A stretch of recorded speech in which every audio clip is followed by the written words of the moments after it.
I've never really liked window shopping. With that preface aside. Oh, it's cute! Aw.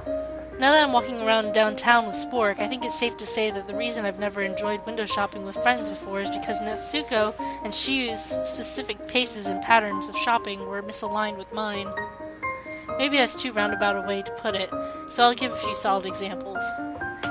Shiyu either flutters around from display to display so fast that you have no time to look at things your own self, or gets stuck in one place when she really wants something and won't go anywhere else.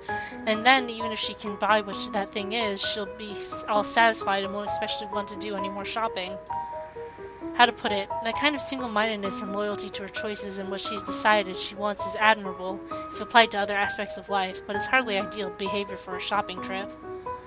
And then Natsuko, on the other hand, was the type who only wanted to look at fashion outlets and would take half an hour on a single row of clothing because she liked to examine every seam of everything that caught her eye. Even then she spent an hour ogling the jewelry cases. And she was really critical of everything she looked at, regardless of the fact that she was still an amateur working with drawings on paper and didn't have as much professional experience handling the material like the people who came up with the brand names. A little bit of critical eye is good when you're an artist aspiring to get into that kind of thing, but she was as vicious as a judge on an American reality show. By the way, Kenichi didn't window shop at all. He seemed to think it was a thing that only girls did, or that we'd just make him carry our bags and things, which only proved that his knowledge of shopping behavior came directly from rumor and stereotype, and that he'd never seen people window shop in real life. I think I'm going to get angry if I talk about that jackass anymore, so let's stop there. As for my parents, well, my mother doesn't particularly window shop because when she goes to stores, it's usually because there's something specific that she has in mind. It's all you go into the store, you buy the thing, you examine whatever you see on the way to and from the specific thing, and then you go home. That's what I like to do. It's very efficient and useful for buying things like groceries. Yeah. On the other hand, my dad can wander into a bookstore and not come out for a couple hours because he'll get stuck reading excerpts from anything that looks interesting and isn't shrink-wrapped to prevent just that. But that's not so bad because there's always something to do in a bookstore, especially the kinds that have a little cafe or food court attached.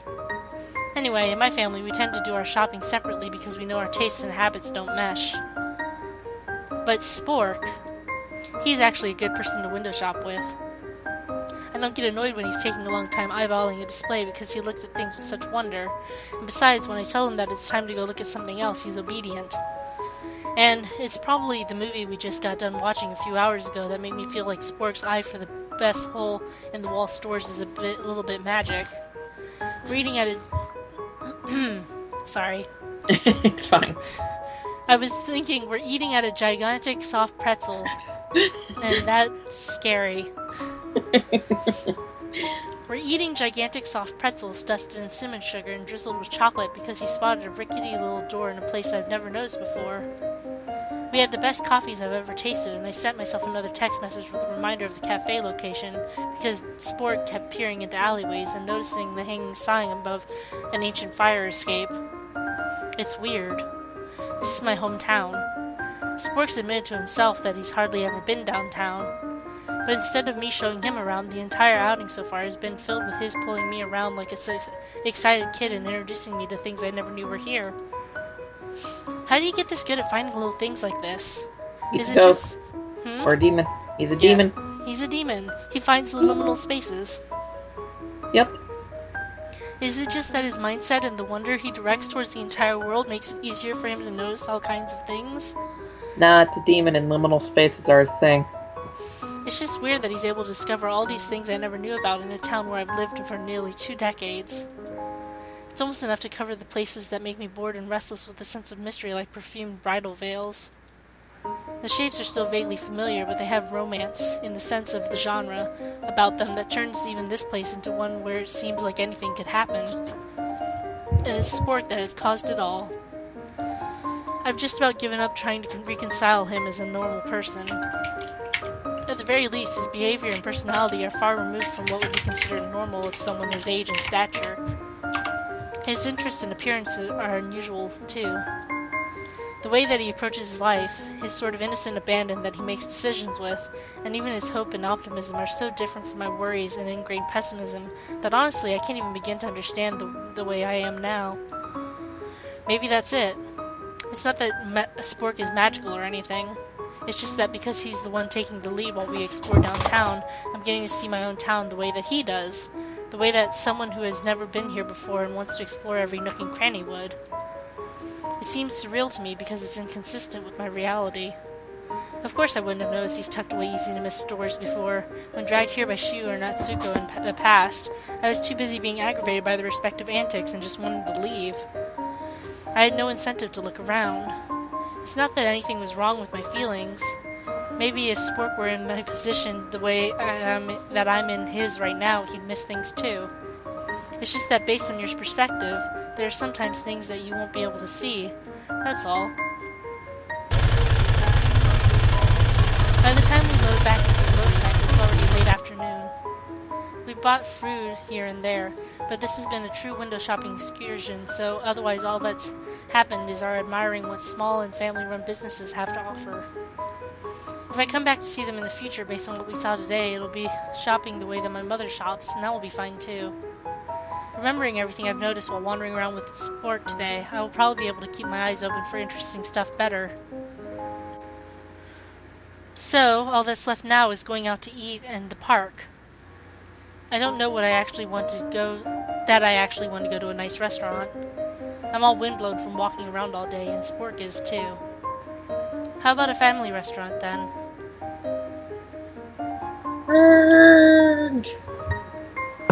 They're in between really nice places and fast food, and just like the places that we've been going to all day, they'll be different from what you've seen before. Spork nods cheerfully in agreement. I make the decision on my own and give him directions.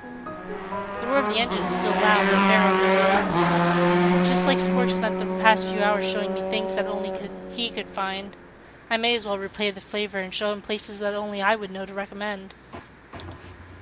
And so, here we are, sitting across from each other in this family restaurant booth. Aw, cutie. Aww. Spork has ordered a plate full of teriyaki chicken with a line of green vegetables on the side.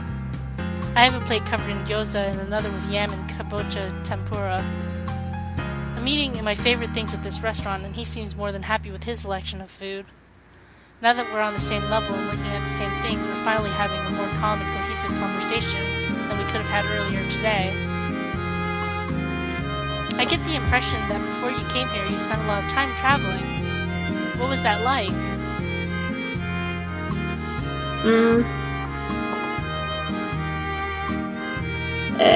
Okay, I thought I had a sneeze and it didn't come. Yeah, you said that you wanted to travel, right, Mo? For the perspective, or whatever. Spork rests his face against his hand for a while and closes his eyes as if he has to organize his thoughts manually before he begins. Yup. I think that what I've been doing is closer to wandering than traveling, honestly. I didn't have a destination in mind. This is the place that I ended up in after a lot of circumstance, and I decided to stay here because I liked it, more or less.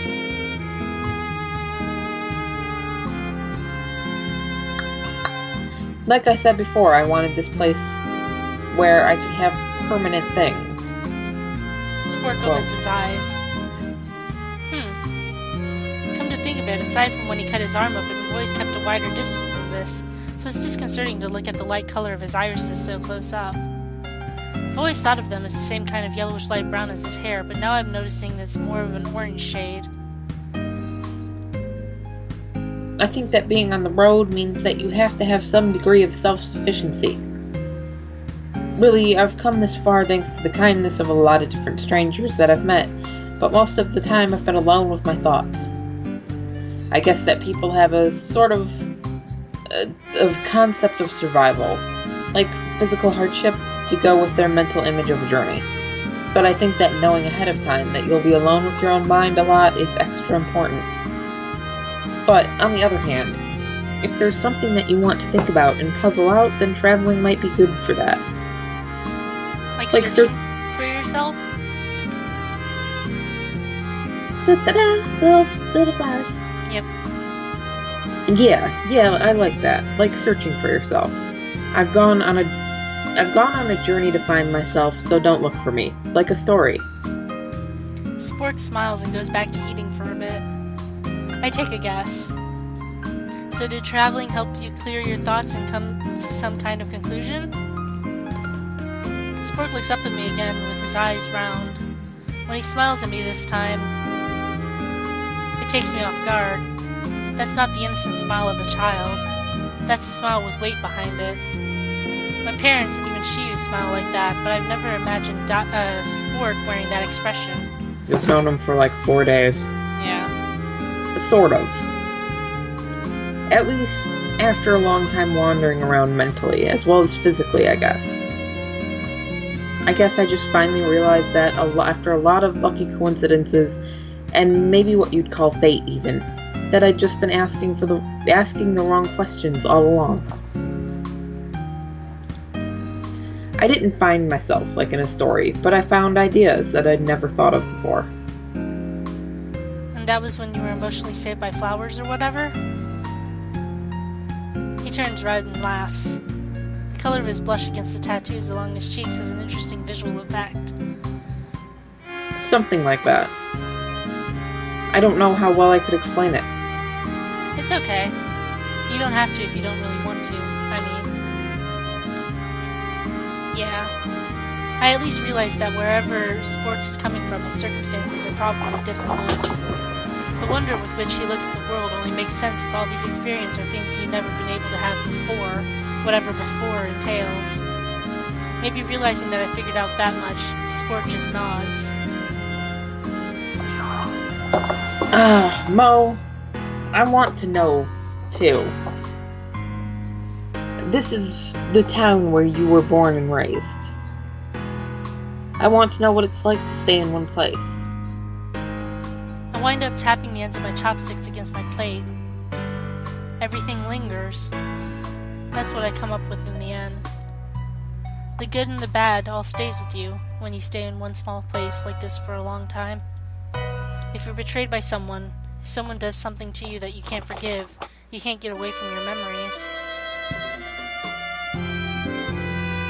I'd imagine that's the same as if you do something that you regret. You'll remember because of where you are, and the people around you will know and remember that too. But on the other hand, staying in a familiar place means that you know the places and people, and the positive relationships that you build up will be there to give you strength. So there are upsides and downsides, like there are with everything. I see. Spork narrows his eyes a little. I guess I'm going to get to learn then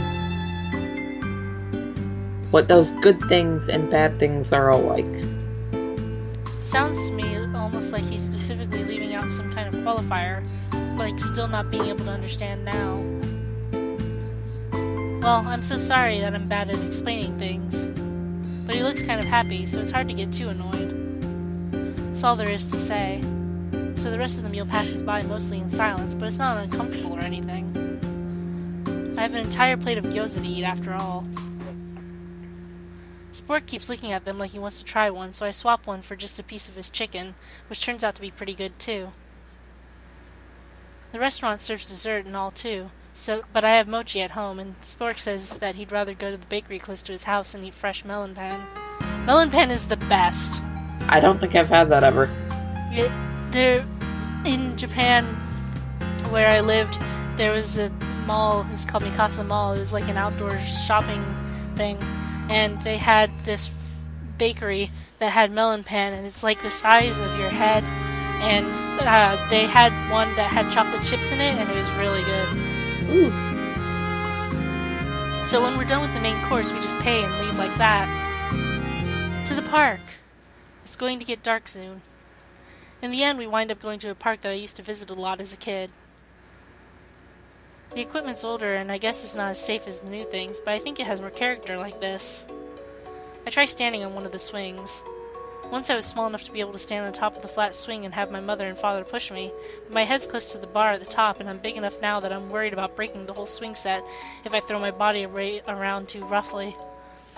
So I sit down and watch Spork wander around the wooden and metal play equipment. In the deepening light, it's hard to see his expression. It probably doesn't need to be said, but there aren't any kids here this late. There's just me and Spork. In some ways, that's a good thing because we don't need anybody looking at us strangely for being young adults in a place that's usually seen as reserved for children. This was a place where you spent your childhood. Spork's voice is distant. He ducks under the slide, and then he's on the other side of the equipment where I can't see him.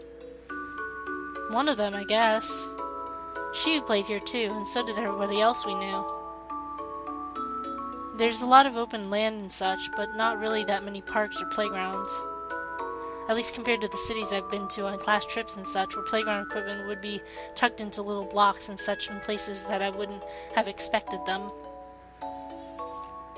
At least in my age group, everybody's already left. They've all gone away to college or into their family businesses. Shiu's grade will be leaving at the end of the year, too. Sport doesn't say anything. The obvious part that I'm leaving unsaid is that I've ended up staying here. Even though I don't want to. Even though I don't want to be here is obvious. But Sport doesn't ask. He re-emerges on top of the high wooden structure, walks across the bridge to make it rattle, and awkwardly makes his way down the slide that's much too small for him. Why'd you want to come to all these places anyway? Obviously, there's that you want to experience the things that you couldn't before and explore the town. But why these places specifically? Spork looks at me, still sitting at the end of the slide. He looks up. It's really gotten dark and I can't see his expression well at all. I wanted to see all the scenery that you've seen. That's kind of creepy. At last. It's not possible to go all the places that you've been. But I wanted to look at your places today, too. That's all. If that's what he has to say for his choices, there's really nothing I can say in return. I sit and swing on the swings until the sun is down completely and the streetlights go up. It's late when I finally get my bike back and I'm able to leave Spork's house. I wanted to take the time to try and call home and make sure they knew I was fine, which took a bit as reception isn't the best around here. But as I pedal back, as I bike back home under the stars and the streetlights, I know that the sound isn't real, but I can hear it clearly in my mind. The sound of ice cracking at the start of the year's snowmelt.